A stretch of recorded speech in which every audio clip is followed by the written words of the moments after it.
ఈ ప్రపంచంలో మానవ జీవన వికాసానికి కానీ తన ధర్మాన్ని తాను నిర్వర్తించడంలో ఏమాత్రం వెనుకంజ వేయకుండా ముందుకు సాగడంలో కానీ మనకు మార్గదర్శనం చేస్తున్న ప్రముఖ గ్రంథాలలో భగవద్గీత ఒకటి.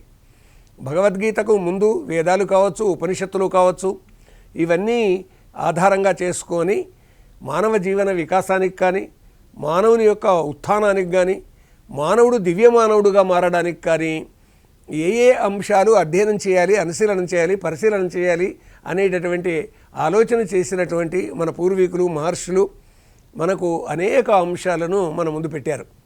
అలాంటి వాటిలో భగవద్గీత ఒకటి. కృష్ణం వందే జగద్గురుం వసుదేవ సుతదేవం కంస చాణూరమర్దనం దేవకీ పరమానందం కృష్ణం వందే జగద్గురుం అని జగద్గురువైనటువంటి ఆ కృష్ణ పరమాత్మను మనము నిరంతరము మొక్కుతాం.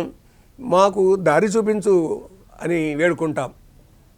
నీవే తల్లివి తండ్రివి, నీవే నా తోడు నీడ, నీవే సకుడవు, నీవే గురుడవు దైవము, నీవే నా పతియు గతియు నిజముగ కృష్ణ అని ఆ కృష్ణ పరమాత్ముణ్ణి మనము నిరంతరం స్మరిస్తాం, జపిస్తాం, నామోచ్చారణం చేస్తాం.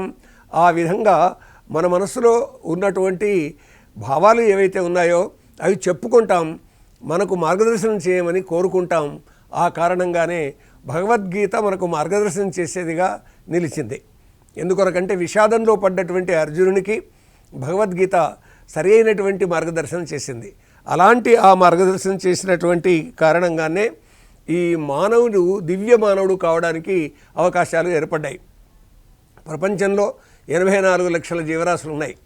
కానీ 84 లక్షల జీవరాశుల్లో 83,99,999 ప్రాణులకు మాట లేదు.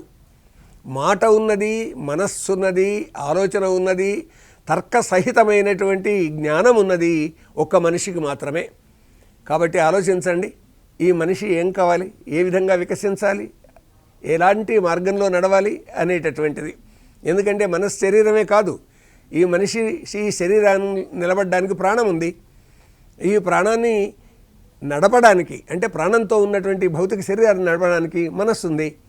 ఆ మనస్సు పరిపరి విధాల పోతూ ఉంటే దానిని నిలపడానికి బుద్ధి ఉంది. ఈ బుద్ధి సరి అయినటువంటి మార్గంలో నడుస్తుంది నిజమే, కానీ ఈ బుద్ధి నాదే గొప్ప అనుకున్నప్పుడు మనిషికి అహంకారం వస్తుంది. ఆ అహంకారం రాకుండా ఉండాలి అని అన్నట్టయితే ఆధ్యాత్మిక జ్ఞానం మనిషికి కావాలి. నేనెంతో మిగతా అందరూ అంతే అనేటటువంటి ఒక భావన రావాలి. ఎందుకొరకంటే శ్రీకృష్ణ పరమాత్మ తాను భగవద్గీతలో ఈశ్వర సర్వభూతానాం హృద్దేశేర్జున తిష్టతి భ్రామయన్ సర్వభూతాని యంత్రారూఢాని మాయయా అన్నాడు. భగవద్గీత 18వ అధ్యాయం 61వ శ్లోకం. అంటే ఈశ్వరుడు సర్వ ప్రాణుల యొక్క హృదయంలో ఉన్నాడని అర్థం అండి. ఇంత గొప్ప తత్వాన్ని, ఇంత గొప్ప భావాన్ని ప్రపంచంలో ఏ దేశంలో, ఏ ధర్మంలో, ఏ జాతిలో, ఏ గ్రంథంలో ఎవరైనా చెప్పారా? ఎన్ని ప్రాణులు ఉన్నాయో ఈ ప్రపంచంలో, అన్ని ప్రాణుల యొక్క హృదయాల్లో నేనున్నాను అని.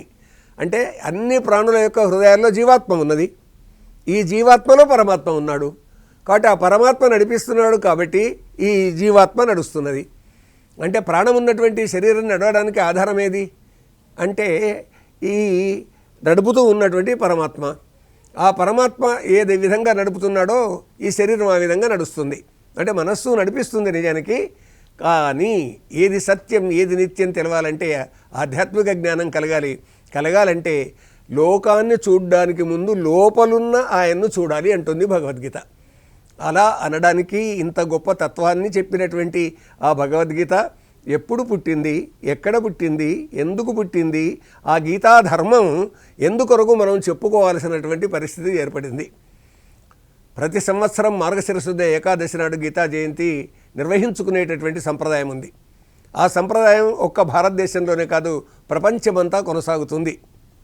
అలా కొనసాగుతున్నటువంటి దానిలో అంతర్భాగంగా అవును ఆ గీతా జయంతి ఆ రోజు రావడానికి కారణం ఏంటి, దానికంటే ముందు ఉన్నటువంటి విషయాలేంటి అనేది మనం అధ్యయనం చేసినట్టయితే ఎందుకు శ్రీకృష్ణ పరమాత్మ అర్జునునికి కురుక్షేత్రలో ఇది భగవద్గీత చెప్పాడు, గీత తత్వాన్ని బోధించాడు అనేటటువంటి ఇన్ని ప్రశ్నలు మనం వేసుకుంటాం. జంతువునాం నరజన్మ దుర్లభం అనేటటువంటిది మనం వింటాం. కాబట్టి ఈ లోకంలో ఉన్నటువంటి అన్ని ప్రాణుల్లోకెల్లా మానవ జన్మ చాలా కష్టము. పశుత్వం నుంచి మానవత్వం, మానవత్వం నుంచి దివ్యత్వంలోకి మానవుడు వెళ్ళాలి అనేటటువంటిది మనం కోరుకుంటామండి. అంటే మానవుడు పశువుగానే ఉండాలని కాదు, పశుత్వంలోన ఉంటుంది. అంటే నా అంత వాడు లేడు, నాకు ఉన్నంత ధనం ఇంకొకరికి లేదు, తర్వాత నేనే అందరికంటే ఎక్కువ అనుకుని ఎవరిని లెక్కబెట్టినటువంటి ఒకానొక భావన, అది పశుత్వ భావన నిజానికి. కానీ మానవునిగా పశువు నుంచి మానవునిలోకి రావాలి, మానవునిలోకి వచ్చేసి దివ్య మానవుడుగా మారాలి. అందుకు భగవద్గీత దోహదం చేస్తుంది. అందుకే మనస్సు, చిత్తం, బుద్ధి, అహంకారం అనేటటువంటివన్నీ మనిషిని నడుపుతాయి. ఇవన్నీ నడుస్తూ ఉంటే ఆత్మదర్శనం కొరకు ఎవరైతే ప్రయత్నం చేస్తారో వాళ్ళు సరిగ్గా భగవద్గీతను అర్థం చేసుకున్నటువంటి వాళ్ళు అవుతారు అని.